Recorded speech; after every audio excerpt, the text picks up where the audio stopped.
ایک چھوٹے سے قصبے کی ایک تنگ گلی میں ایک غریب آدمی اپنی بیوی بچوں کے ساتھ ایک پرانے مکان میں رہتا تھا۔ مکان کیا تھا، بس ایک آسرا تھا۔ دیواریں جگہ جگہ سے دراڑیں کھائی ہوئی تھیں، دروازہ ٹیڑھا اور چھت تو برسوں کی دھوپ اور بارش سہتے سہتے جگہ جگہ سے ٹوٹ چکی تھی۔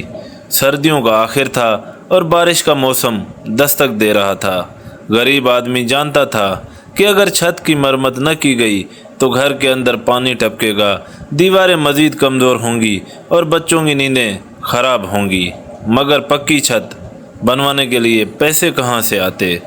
اس نے وہی کیا جو اس جیسے لاکھوں غریب کرتے ہیں، اپنی بساط کے مطابق گزارا۔ وہ چھت پر چڑھا اور خشک گھاس پھوس کو تہے در تہے بچھانے لگا تاکہ کم از کم بارش کا پہلا ریلا تو رک جائے۔ اسی دوپہر اتفاق سے اس گلی سے ایک سخی اور دولت مند آدمی گزرا۔ وہ اپنے کسی کام سے نکلا تھا، مگر جب اس کی نظر اس ٹوٹی چھت اور اس پر جھکے پھٹے پرانے کپڑوں والے آدمی پر پڑی تو وہ رک گیا۔ اس کا دل جو ویسے بھی نرم تھا ترس سے بھر گیا۔ اس نے اوپر دیکھ کر آواز دی، بھلے آدمی، یہ کیا کر رہے ہو؟ اس گھاس پھوس سے بھلا بارش کیا رکے گی؟ الٹا یہ گیلی ہو کر چھت کے چٹکنے کا اندیشہ اور بڑھا دے گی۔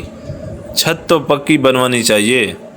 غریب آدمی نے نیچے جھک کر دیکھا، ایک اجنبی اچھے کپڑوں میں اس کی طرف دیکھ رہا تھا۔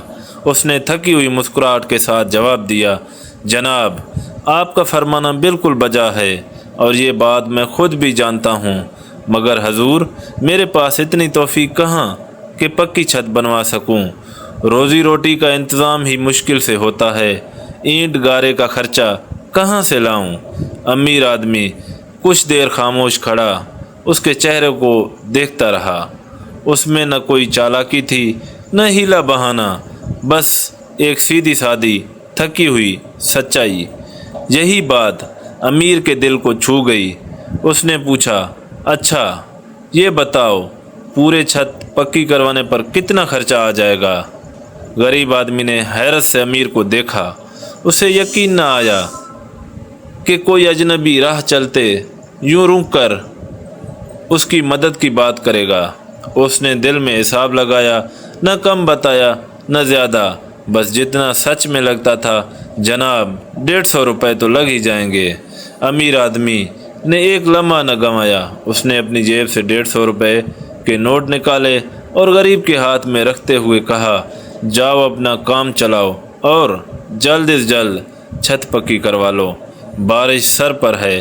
یہ کہہ کر امیر آدمی اپنی راہ چل دیا، بغیر کسی احسان جتانے کے، بغیر یہ جانے کہ اس کا یہ چھوٹا سا نیک عمل آگے چل کر کیا رنگ لائے گا۔ غریب آدمی کے ہاتھ میں جب نوٹ آئے تو اس کا دل خوشی سے بھر گیا۔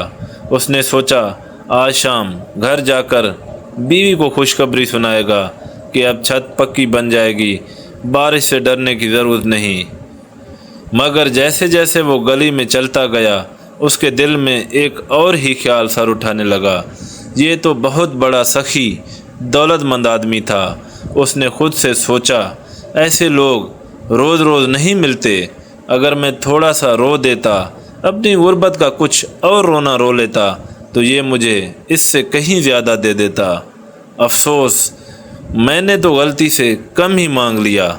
یہ سوچ ایک چھوٹے سے بیج کی طرح اس کے دل میں گر گئی، اور جیسے ہی بیج پانی مانگتا ہے، اس لالچ کی بیج نے بھی اس کی سوچ کو سیراب کرنا شروع کر دیا۔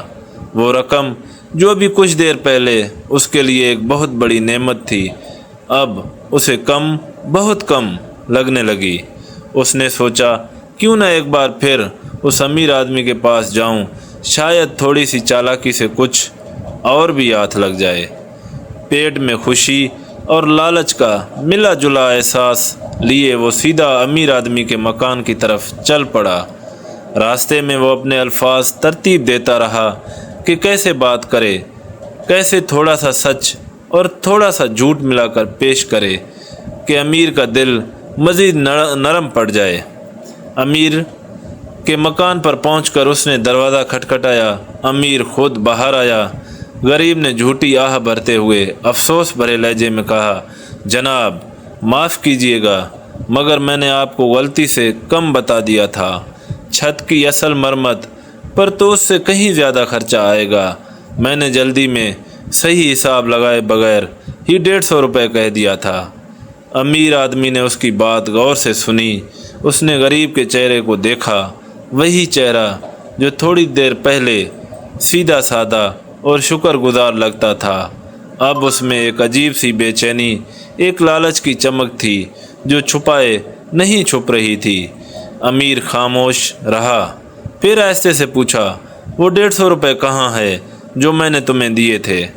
غریب آدمی نے اپنی بات کو سچ ثابت کرنے کی جلدی میں بغیر سوچے سمجھے وہی نوٹ جیب سے نکال کر دکھا دیے۔ اسے اندازہ ہی نہ ہوا کہ اس کی ایک حرکت سے اس کا سارا جھوٹ خود بخود کھل چکا ہے۔ اگر اس نے واقعی رقم چھت کی مرمت میں لگا دی ہوتی تو یہ نوٹ اس کی جیب میں کیسے سلامت ہوتے؟ امیر آدمی نے یہ منظر دیکھا اور سب کچھ سمجھ گیا۔ اس نے آہستگی سے نوٹ اپنے ہاتھ میں لیے، انہیں پلٹا اور واپس اپنی جیب میں رکھ لیا۔ جاؤ، امیر نے سنجیدہ لہجے میں کہا، مجھے اتنی توفیق نہیں کہ اور پیسے دے سکوں، کوئی اور اللہ کا بندہ تمہیں دے گا۔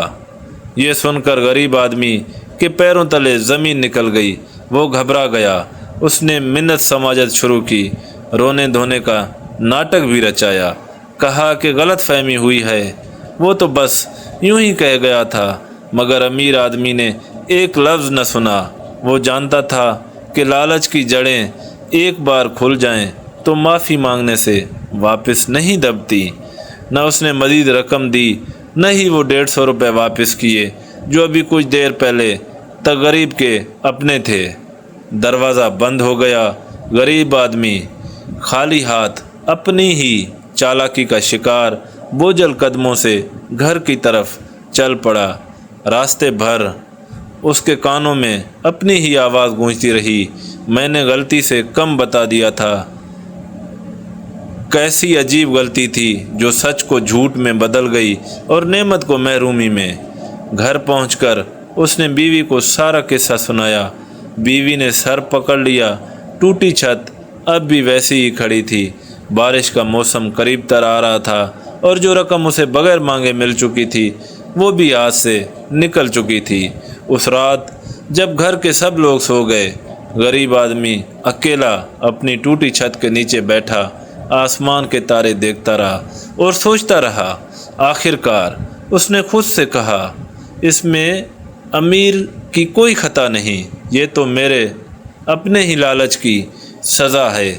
اگر میں سچ پر قائم رہتا، جو ملا اسی پر شکر کرتا، تو آج میری چھت پکی بن چکی ہوتی اور میرا دل بھی سکون سے بھرا ہوتا۔ مگر میں نے مزید کی ہوس میں وہ نعمت بھی گنوا دی جو بن مانگے میرے حصے میں آئی تھی۔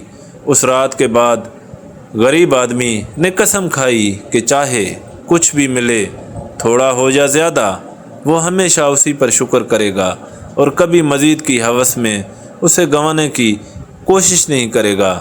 یہ کہانی ہمیں سکھاتی ہے کہ جو کچھ ہمیں بغیر مانگے خلوص نیت سے مل جائے اس پر شکر کرنا چاہیے۔ لالچ انسان کی آنکھوں پر ایسا پردہ ڈال دیتا ہے کہ وہ اپنے ہاتھ آئی نعمت کو بھی ٹھکرا بیٹھتا ہے اور آخر میں خالی ہاتھ رہ جاتا ہے۔ سچائی اور کناز سے وہ سرمایہ ہیں جو کبھی ضائع نہیں ہوتی، جبکہ لالچ چاہے کتنا ہی میٹھا کیوں نہ لگے، اپنے پیچھے صرف پچھتاوا اور محرومی چھوڑ جاتا ہے۔